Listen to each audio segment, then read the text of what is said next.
अवधूत चिंतन गुरुदेव दत्त श्री स्वामी समर्थ. सर्व स्वामी भक्तांना माझा मनापासून नमस्कार. आजच्या व्हिडिओमध्ये आपण बोलणार आहोत स्वामी सेवेविषयी. तसे सर्व स्वामी भक्त स्वामींची काही ना काही सेवा करीतच असतात, पण परब्रह्म स्वामी महाराजांची सेवा कशी करावी ते आज आपण या व्हिडिओमध्ये बघणार आहोत. अक्कलकोट निवासी ब्रह्मांड नायक श्री स्वामी समर्थ महाराजांची सेवा लाखो भाविक करीत असतात, परंतु अजूनही असंख्य भाविकांना स्वामींची सेवा कशी करावी किंवा स्वामींची पूजा कशी करावी याबद्दल माहिती नाही. तर काही जणांना स्वामी महाराजांच्या सेवेविषयी अनेक गैरसमज आहेत. काही लोकांमुळे अनेक गैरसमज निर्माण झालेले आहे. या सर्वाचा विचार करून त्याविषयी आपण ह्या व्हिडिओमध्ये बोलणार आहोत. स्वामींची पूजा ही आपल्या घरी स्वामींचे अधिष्ठान ठेवून करत असताना आपण स्वामी महाराजांच्या प्रतिमा किंवा मूर्तीची स्थापना करू शकतो. स्वामींची मूर्ती अथवा प्रतिमा यापैकी जे आपल्याला शक्य होईल त्यानुसार त्याची स्थापना आपल्या घरी करावी, यात कुठलाही भेद नाही. बरेच लोक सांगतात की स्वामींची मूर्ती घरात ठेवू नये, कारण त्यावर रोज अभिषेक करावा लागतो, दर गुरुवारी षोडशोपचार पूजा करावी लागते, रोज नैवेद्य आरती करावी लागते, इत्यादी इत्यादी. पण हा केवळ एक गैरसमज आहे, बाकी काही नाही. स्वामी महाराज हे भक्तवत्सल आणि भक्ताभिमानी आहेत. आपल्या भक्तांनी केलेली तोडकी मोडकी पूजा ही ते अतिप्रेमाने स्वीकारतात. गजेंद्राने आर्ततेने अर्पण केलेल्या केवळ एका कमलपुष्पाने धावून येणाऱ्या आणि कोट्यवधी भक्तांचे केवळ नामस्मरणाने कल्याण करणारा पूर्ण परब्रह्म अपुऱ्या पूजेअभावी आपल्यावर रागवेल, ही भावना अत्यंत चुकीची आहे. तेव्हा स्वामी महाराज रागवतील ही भीती स्वामी भक्तांनी मनातून काढून टाकावी. जशी जमेल तशी स्वामींची पूजा, भक्ती व सेवा करावी. दुसरी बाब म्हणजे स्वामींची प्रतिमा घरी ठेवावी, तर ती कशी व कोणती ठेवावी? कारण स्वामींच्या मूर्तीपेक्षाही थोडेसे जास्तच गैरसमज स्वामींच्या प्रतिमेबद्दल निर्माण झालेले आहे. तेव्हा आपण आता ते गैरसमज व त्याची सत्यतापासून काय आहे ते बघूया. अनंतकोटी ब्रह्मांड नायक राजाधिराज योगीराज अक्कलकोट निवासी परब्रह्म श्री स्वामी समर्थ महाराज यांच्या पूजेच्या प्रतिमेच्या बाबतीत असलेले काही गैरसमज मी तुम्हाला सांगणार आहे. म्हणजेच काय, स्वामींची प्रतिमा फक्त राजयोगात असणारी पाहिजे, हातात ब्रह्मांड गोटी असलेली नको, स्वामींची वटवृक्षाखाली बसलेली प्रतिमा नको, किंवा स्वामींची मागे गाय उभी असलेली प्रतिमा नको, स्वामी महाराज उभे असलेली प्रतिमा नको.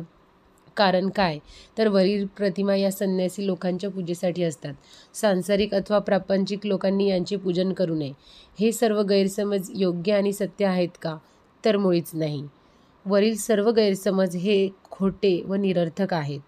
कारण ज्या स्वामींना आपण ब्रह्मांड नायक म्हणतो, त्यांच्या ब्रह्मांड नायक स्वरूपातील हातात ब्रह्मांड घेतलेला फोटो ठेवायला नाही, म्हणजे त्याचं परब्रह्म स्वरूप व ब्रह्मांड नायक तत्वच अमान्य करण्यासारखं आहे. तसेच जे स्वामी अक्कलकोटामध्ये 22 वर्ष फक्त आणि फक्त वटवृक्षाखालीच बसले, त्यांच्या त्या स्वरूपातील फोटो ठेवायला मज्जाव करणे. आपल्या धर्मात जिला गोमाता मानले जाते, तिची पूजा सर्वत्र मांगल निर्माण करते असे म्हणतात. जिच्यात 33 कोटी देवता विराजमान आहेत, अशी श्रद्धा आहे. जिचे मूत्र आणि विष्ठा ही पवित्र मानले जाते, किंबहुना त्याशिवाय कुठलेही मंगल कार्य संपन्न होत नाही. आणि सर्वात महत्त्वपूर्ण म्हणजे स्वामींनी अक्कलकोटामधील आपल्या वास्तव्य काळात ज्या भागीरथी गाईला क्षणभरही अंतर दिले नाही, तिच्या मृत्यूनंतर तिची एखादी तपस्वी योगाप्रमाणे उत्सव करून समाधी बांधली. तिच्याच सोबत स्वामींचा फोटो ठेवायला मनाई करणे. जे परब्रह्म आहेत, भक्तवत्सल भक्ताभिमानी आहेत आणि भक्तांच्या पाठी सदैव उभे आहेत, त्यांचाच उभा असलेला फोटो पूजन करू नये असे म्हणणे, किंवा वरील प्रकारच्या प्रतिमांचे पूजन करू नये असे म्हणणे, हा स्वामींच्या परब्रह्म तत्वाचा घोर अपमान आणि अपराध आहे. हा अपराध कोट्यवधी ब्रह्महत्यापेक्षाही मोठा आहे.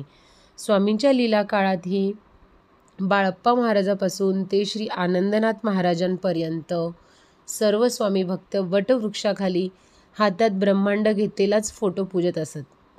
ज्यापैकी संन्यासी कमी आणि सांसारिक जास्त आहेत, पण कधीच काही अहित झालं नाही. तर मग त्यांचे कल्याण करून त्यांच्या स्वरूपात समावून घेणारे स्वामी अशा प्रतिमा पूजनाने आमचे काही अघटित किंवा काहीतरी पाप करतील असा विचार मनात आणणे ही सुद्धा स्वामींची घोर प्रतारणा ठरेल. असो, तेव्हा अशा गैरसमजांना बळी न पडता स्वामी भक्तांनी या बाबीकडे दुर्लक्ष करून जशी जमेल तशी स्वामींची यथेच्छ सेवा करून आपले कल्याण करून घ्यावे.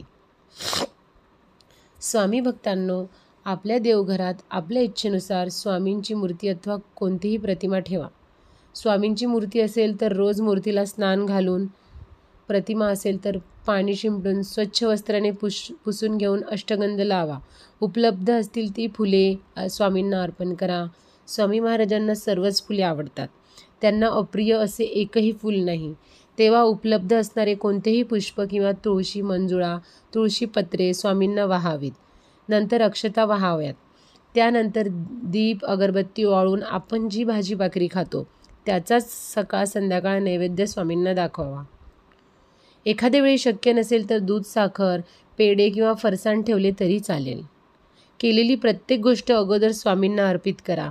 नैवेद्याच्या बाबतीत सुद्धा स्वामी महाराजांना प्रिय अप्रिय असे काहीच नाही. अखिल सृष्टी ही त्यांचीच निर्मिती असल्यामुळे सर्वच पदार्थ स्वामींना प्रिय आहेत.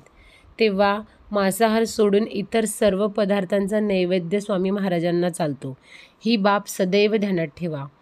सकाळी उठल्याबरोबर स्वामींचे नामस्मरण करा. घराबाहेर पडताना व बाहेरून घरात आल्यावर प्रथम स्वामींचे दर्शन व नामस्मरण करा. हृदयात प्रेम, वात्सल्य, ममता ठेवा. आचरण शुद्ध ठेवा. प्राणीमात्रांबद्दल दया असू द्या. कुणाबद्दलही द्वेष, मत्सर ठेवू नका. सर्वांचे कल्याण व्हावे हीच भावना सदैव असू द्या. काही कारणास्तव एखाद्या दिवशी स्वामींची पूजा झाली नाही किंवा त्याचे दुःख न करता त्याऐवजी स्वामींची अंतर्मनातून क्षमा मागावी व स्वामींचे सतत नामस्मरण करावे.